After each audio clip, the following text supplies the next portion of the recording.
ठीक है संध्या, आपकी ग्रेजुएशन में क्या सब्जेक्ट रहे हैं? सर प्राचीन इतिहास, राजनीति शास्त्र और शिक्षा शास्त्र। Okay, and your optional is PSIR ना? जी सर।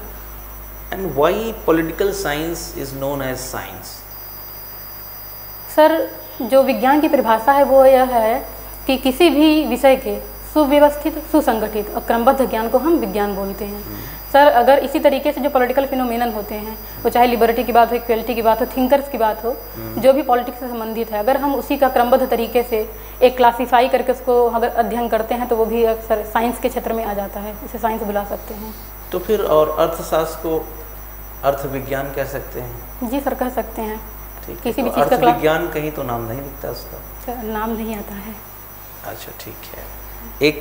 मुझे एक बात बताइए आप कि भारत के आसपास जी सर जो उसके पड़ोसी हैं, जी सर, तो भारत के लिए अच्छा एक बेहतर समृद्ध पड़ोसी अच्छा होगा या बहुत डिस्टर्ब पड़ोसी अच्छा होगा? सर एक बेहतर समृद्ध पड़ोसी अच्छा होगा। मान लीजिए पाकिस्तान बहुत समृद्ध हो गया, जी सर। वो तो हमें और परेशान करेगा। जी नहीं सर, संभावना कम हो जाती है। कैसे? सर क्योंकि जब एक गरीब देश होता है तो वहाँ के नेता अपनी जनता को मेन मुद्दों से भटकाने के लिए हर बार एक सहारा होता है, युद्ध का सहारा लेना या बगल वाले देश पर सारी जिम्मेदारी डाल देना कि उनकी वजह से हम पिछड़े रह गए। लेकिन जहाँ एक समृद्ध देश होता है तो सर जो इसका एक पक्ष तो ये भी हो सकता है कि समृद्ध देश है तो टेरर फंडिंग खूब करे, सर गरीब है तब हथियार खूब खरीदे और दूसरे देश में जी सर। डिस्टर्बेंस और पैदा करे। संभावना इस बात की हो सकती है कि नहीं? सर हो सकती है, लेकिन इसकी संभावना कम देखी गई है। जब इतिहास हम देखते हैं तो इसकी संभावना कम ही है। ठीक है सर। जी संध्या जी। जी सर। मुझे लगता है काफ़ी समय बाहर वेट करना पड़ा आपको। जी कितना सर। देर वेट किया आपने? सर आधे से आधे घंटे से। क्या कर रही थी बाहर? सर बैठे थे, फैमिली भी है, बात कर रहे थे, हंस रहे थे। अच्छा, बाकी कैंडिडेट से भी कुछ बात हुई? हाँ एक कैंडिडेट थे, उनसे थोड़ी बात हुई और अभी इंटरव्यू है तब तक। अच्छा, अर्बन नक्सलिज्म क्या होता है? जी सर।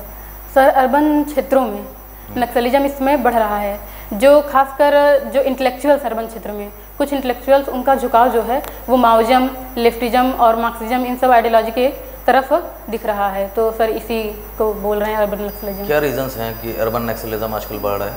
सर सरकार के प्रति जो उनका गुस्सा होता है, सरकार की नीतियों के खिलाफ एक नाराज़गी उनकी होती है और उस पर उसको सुना नहीं जाना एक वजह ये है। इसके अलावा सर जो ऑनलाइन सोर्सेज के माध्यम से रेडिकलाइजेशन हो रहा है सर, दूसरा तरीका, दूसरा ये है कारण।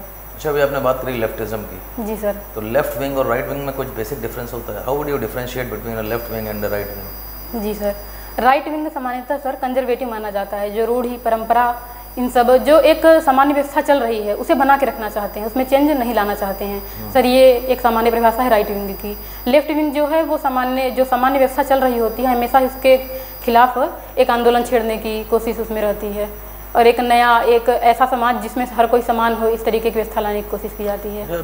संध्या जी, मैं देख रहा हूँ आजकल ब्लैक सी जो है वो काफ़ी जियोपॉलिटिक्स का एक सोर्स बना हुआ है। जी सर। बता सकती हैं कि इसकी जो जियोपॉलिटिक्स हो रही है ब्लैक सी की, उसके बारे में कुछ बोलेंगी? जी सर। ब्लैक सी सर ये जो क्षेत्र पड़ता है टर्की के ऊपर है, ईरान टर्की के ऊपर है, इधर यूक्रेन है सर, जो एक बाल्कन क्षेत्र है यूरोप में सर, उस क्षेत्र में आ जाता है ये। और एक रसिया के लिए ये एक बड़ा क्षेत्र प्रदान करता है, इसके थ्रू वो वहाँ पे मेडिटेरेनियन सी में जा सकता है।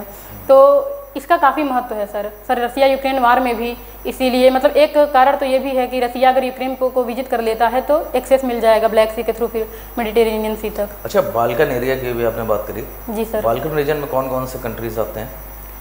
सर बाल्कन एरिया में रोमानिया, बल्गारिया, यूक्रेन और सर अल्बानिया और बोस्निया हर्जेगोविना और सर कई देश और आते हैं। अच्छा, ये जो रशिया यूक्रेन वॉर अभी हुई है, जी सर, ये वॉर इंडिया के लिए, मतलब इस वॉर से इंडिया क्या लेसन्स ले सकती है? कुछ टैक्टिकल लेसन्स इंडिया को मिले हैं क्या इस वॉर से? रसिया यूक्रेन वार से सर लेसन, इंडिया को कोई लेसन मिलता है इससे? सर ये लेसन मिल सकता है कि गुटबंदी में नहीं जाना चाहिए। कहीं न कहीं जो यूक्रेन का एक पक्ष है नाटो में सम्मिलित होने का, उसने और ज़्यादा उकसाया रसिया को आक्रमण करने के लिए।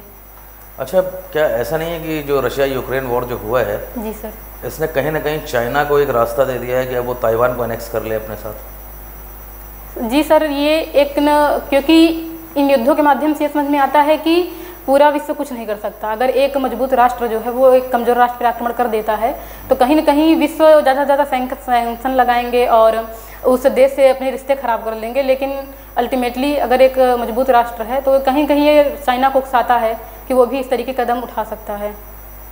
अच्छा, तो मतलब चाइना को ताइवान को एनेक्स कर लेना चाहिए फिर? सर करना नहीं चाहिए सर, ये मैं ये बता रही हूँ कि ऐसी जो गतिविधियाँ हैं वो दूसरे देश को भी एक रास्ता प्रदान कर देती हैं कि वो भी कल को इस तरीके से काम कर सकते हैं। Okay, Salim Sandhya ji sir. जो सर से ही हम आगे बढ़ते हैं। जी सर। जो रूस यूक्रेन वॉर चल रही है, युद्ध चल रहा है, जी सर। आप उसको देखते हुए ये बताइए कि इस युद्ध के तहत क्या रूस की स्थिति वैश्विक स्तर पर कमज़ोर नहीं हुई है? जी सर, रूस की स्थिति कमज़ोर हुई है वैश्विक स्तर पर। तो क्या आधार इसको हम मानेंगे, किस आधार पर ये बात कहेंगे कि वाकई में कमज़ोर हुई है रूस की स्थिति और अमेरिका उससे कहीं आगे अब निकल चुका है? सर रूस की स्थिति तो कमज़ोर हुई है, लेकिन मैं ये नहीं मानती कि अमेरिका इस वजह से कहीं आगे निकल चुका है। कहीं ना कहीं अमेरिका की स्थिति भी कमज़ोर हुई है इस युद्ध के कारण, क्योंकि एक जो सुपर पावर की पोजीशन थी वो कहीं ना कहीं कमज़ोर हुई अमेरिका की। वो इस युद्ध को रोकने में नाकाम रहा और यूक्रेन को जितनी सहायता पहुंचनी चाहिए थी उतना नहीं पहुंचा पाया। यूक्रेन अब लगभग कगार पे है कि रसिया उसको जीत ही ले, काफ़ी क्षेत्रों पर अधिकार कर लिया जा चुका है। तो सर दोनों की स्थिति कमज़ोर हुई है। इस युद्ध से, चूँकि आप PSIR के भी स्टूडेंट हैं, इस युद्ध से जो विश्व का सैन्य मार्केट है जी सर, उस पर क्या प्रभाव पड़ेगा? सर और बढ़ेगा, और बढ़ेगा सर। चलिए ये बताइए कि सार्क जिस तरह से मृत प्राय पड़ा हुआ है, जी सर, आपको नहीं लगता कि अब बिम्स्टेक द्वारा इसको रिप्लेस कर देना चाहिए? सर दोनों जो ऑर्गेनाइजेशन है उनका अपना महत्व है। बिम्स्टेक सर अपने आप में कई राष्ट्रों को नहीं शामिल करता है, जैसे कि पाकिस्तान हो गया, अफगानिस्तान हो गया, और सर बिम्स्टेक का अलग महत्व है, सार्क का अलग महत्व है। ये सर रिप्लेस नहीं किया जाना चाहिए। नहीं किया, ठीक है। गुजराल डॉक्ट्रिन क्या है, इसके बारे में बताइए। सर गुजराल डॉक्ट्रिन जो है हमारी फॉरेन पॉलिसी को निर्देशित करने के लिए एक डॉक्ट्रिन दिया गया है, जिसके तहत ये कहा जाता है कि अगर हम किसी राष्ट्र की हेल्प कर रहे हैं तो उसमें एक नॉन रेसिप्रोसिटी का प्रिंसिपल फॉलो करना चाहिए।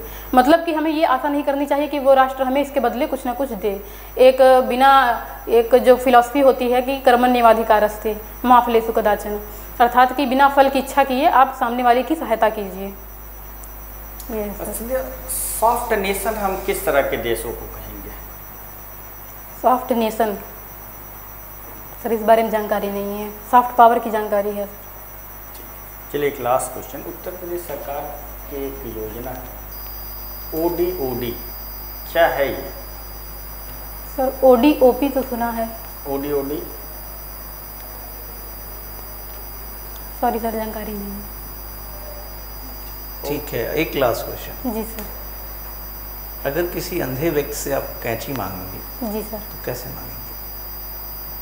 अंधे व्यक्ति से सर बोल देंगे कैंची दे दीजिए, ठीक है, पर वो सुनाई तो देता है उसे। ठीक है, वेरी गुड। चलिए हम आपको बुलाते हैं फीडबैक के लिए। जी सर, थैंक यू। ओके।